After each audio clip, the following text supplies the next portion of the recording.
ونصلي على رسوله الكريم. أما بعد فأعوذ بالله من الشيطان الرجيم. بسم الله الرحمن الرحيم. إن ربك يعلم أنك تقوم أدنى من ثلثي الليل ونصفه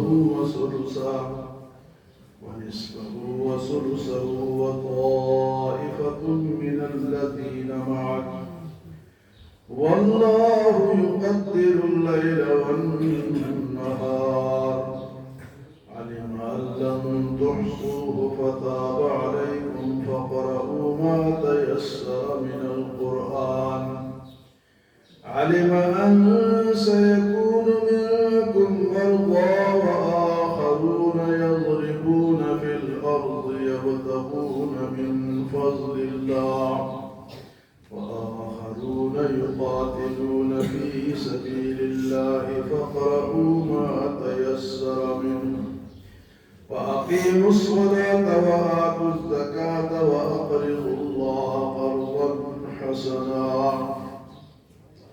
وما تقدموا لأنفسكم من خير تجدوه عند الله هو خيرا وأعظم أجرا واستغفروا الله إن الله غفور رحيم.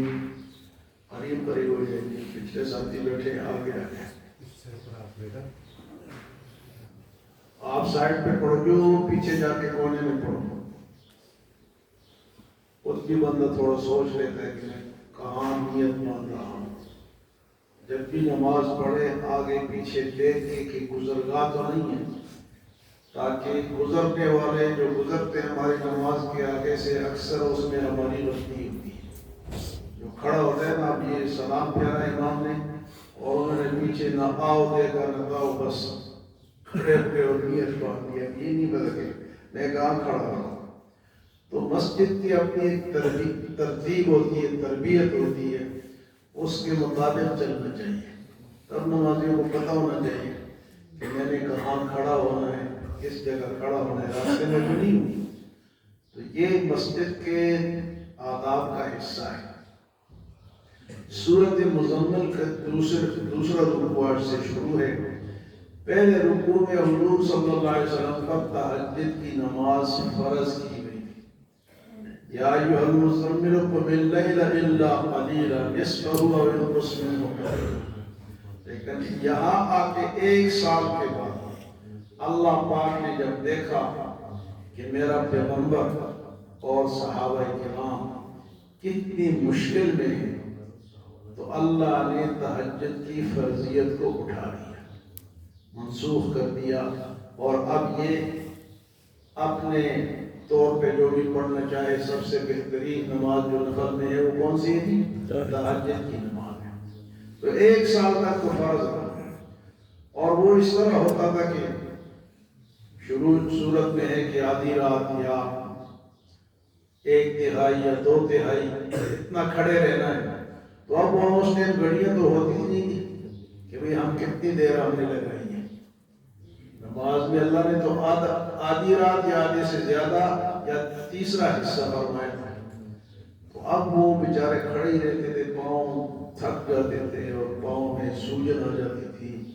تو اللہ نے کہا اپنے پیغمبر سے کہ فرمایا ان ربک یعلم انک تقوم ادنی من ثلثی اللیل ونصفہ وثلثہ.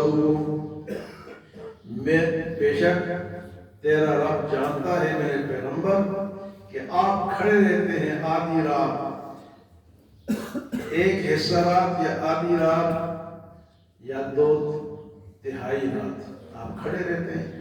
اور اللہ کو ان ربک یعلم، اللہ کو تو پتہ چل رہا ہے.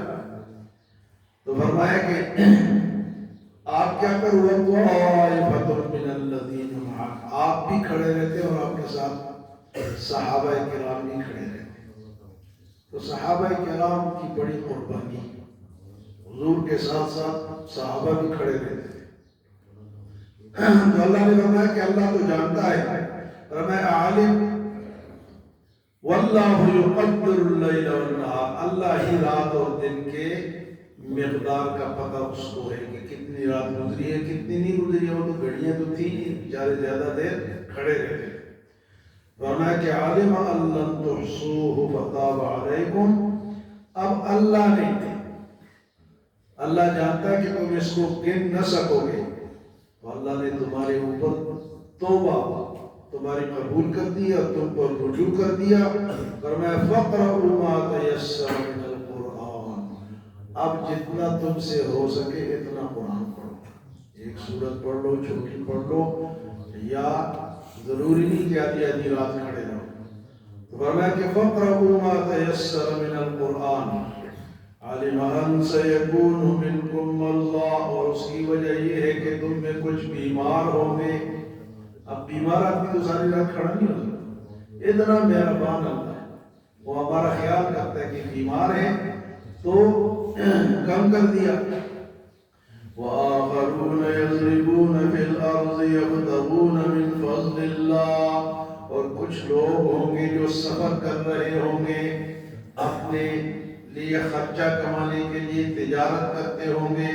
نوکری کرتے ہوں گے، سفر پر ہوں گے، ان کے لیے بھی مشکل ہے رات کو کھڑا ہونا، ایک تو مریضوں کے لیے، دوسرے جو اللہ کے راستے میں رزق کی تلاش میں نکلتے ہیں ان کے لیے بھی مشکل ہوگا، تو فرمایا کہ چوتھے قسم تیسرے قسم کے لوگ کون ہوں گے، وَآخَرُونَ يُقَاتِلُونَ فِي سَبِيلِ اللَّهِ، اور کچھ لوگ ہوں گے جو اللہ کے راستے میں جہاد کرتے ہوں گے، تو مجاہدین کے لیے بھی مشکل ہے کہ دن کو جہاد کریں اور رات کو کھڑے ہو کے تہجد پڑھیں، تو اللہ نے تخفیف فرما دی، کم کر دیا، بلکہ اس کو مستحب کر دیا، سنت کر دیا، اب وہ فرضیت ختم ہو گئی، لیکن حضور صلی اللہ علیہ وسلم نے فرضیت ختم ہونے کے باوجود کبھی تہجد کو چھوڑا نہیں، یہ لوگ کہتے ہیں نا 8 رکعت تراویح ہے، وہ یہی تہجد کی نماز تھی،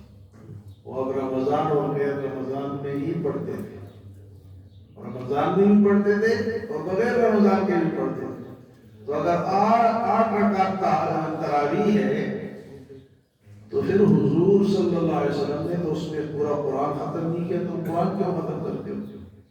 یعنی ان کو اتنی سمجھ نہیں ہے، 1400 سال سے 20 رکعت تراویح چلی آ رہی ہے، کہتے ہیں 8 ہے، تو تمہیں کیا مسئلہ ہے؟ تم 8 پڑھو، 2 پڑھو، نہ پڑھو، لیکن جو پڑھ رہے ہیں ان کو تو حرام نہ کرو، جو بیچارے کھڑے ہیں تو رات کو کھڑا ہونا ہے تو اللہ کو پسند ہے، یہاں پہلے جو لفظ اللہ نے کہا ہے ان ربک یعلم انک تقوم، تیرا رب جانتا ہے کہ آپ کھڑے رہتے ہیں، تو جو لوگ تراویح میں کھڑے رہتے ہیں 20 رکعت پڑھتے ہیں ان کو پڑھ کے لو، کیوں اختلاف پیدا کرتے ہو؟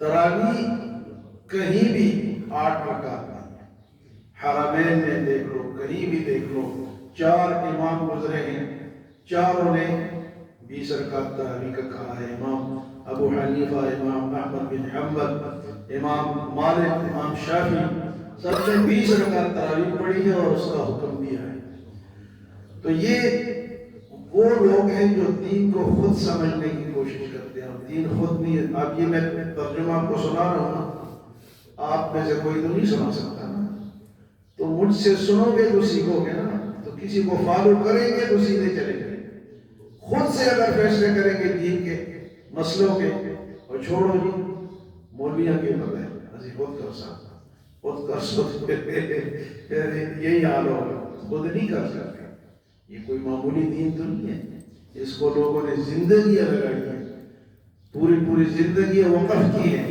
پھر جا کے دین سمجھ میں آیا، اور پھر انہوں نے ہمارے لیے ان کی مہربانی ہے کہ انہوں نے یہ ہمارے لیے لکھ دی، آسان کر دیا، تو فرمایا کہ کچھ لوگ جہاد کریں گے، تو جہاد جو ہے یہ بھی مسلمانوں کے لیے ایک شان ہے، جب تک جہاد ہوتا رہا مسلمانوں کی شان تھی، اور جب جہاد سے مسلمان ڈر گئے تو اب ہر جگہ ذلت ہے، اور جہاد جو ہے یہ ختم نہیں ہے، الجہاد ماضی الی یوم القیامہ، جہاد قیامت تک جاری رہے گا، یہ مجاہدین، اور جہاد کس لیے ہوتا ہے؟ حتی لا تکون فتنۃ ویکون الدین للہ، تاکہ فتنے ختم ہو جائے اور دین صرف اللہ کا رہ جائے، حکم اللہ کا چلے۔ اگر نہیں چلے گا تو جہاد، اگر نہیں مانو گے تو کیا ہے؟ اللہ کا حکم تو تب قائم رہے گا کہ کوئی ڈر ہوگا کہ بھئی اگر ہم اللہ کے حکم میں نہیں چلیں گے تو لوگ ہمارے ساتھ جہاد کریں گے۔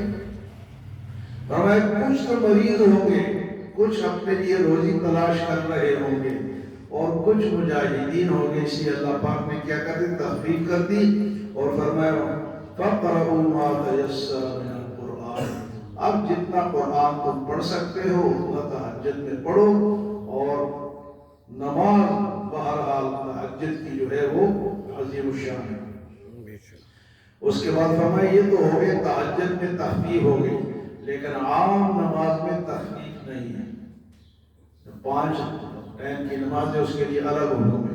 وَأَقِيمُوا الصَّلَاةَ، اور نماز قائم کرو، وَآتُوا الزَّكَاةَ، اور زکوٰۃ دیتے رہو۔ نماز بدنی عبادت اور زکوٰۃ مالی عبادت۔ وَأَقْرِضُوا اللَّهَ قَرْضًا حَسَنًا، اور اللہ کو قرضہ دو، بہترین قرضہ۔ اللہ کو قرضے کی ضرورت نہیں ہے، وہ فرماتا ہے کہ میرے راستے میں جو خرچ کرو گے یہی قرضہ ہے، اس کا تمہیں وَأَقْرِضُوا اللَّهَ قَرْضًا حَسَنًا وَمَا تُقَدِّمُوا لِأَنفُسِكُم مِّنْ خَيْرٍ تَجِدُوهُ عِندَ اللَّهِ، اور جو تم اپنے سے آگے بھیجو گے، اپنے ہاتھوں سے جو نیکی آگے بھیجو گے، وَمَا تُقَدِّمُوا لِأَنفُسِكُم مِّنْ خَيْرٍ تَجِدُوهُ عِندَ اللَّهِ، اس کو اللہ کے ہاں پاؤ گے، اللہ کے ہاں تمہیں اجر دگنا چگنا ملے گا۔ یہ اجر ختم نہیں ہوگا، لیکن بھیجو تو صرف، کوئی ذخیرہ تو ہمارے پاس ہو۔ وَأَقْرِضُوا اللَّهَ قَرْضًا حَسَنًا وَمَا تُقَدِّمُوا لِأَنفُسِكُم مِّنْ خَيْرٍ تَجِدُوهُ عِندَ اللَّهِ هُوَ خَيْرًا وَأَعْظَمَ أَجْرًا، جو اللہ کے ہاں پاؤ گے وہ بہترین بھی ہوگا اور بہت بڑا اجر کا ذریعہ بھی ہوگا۔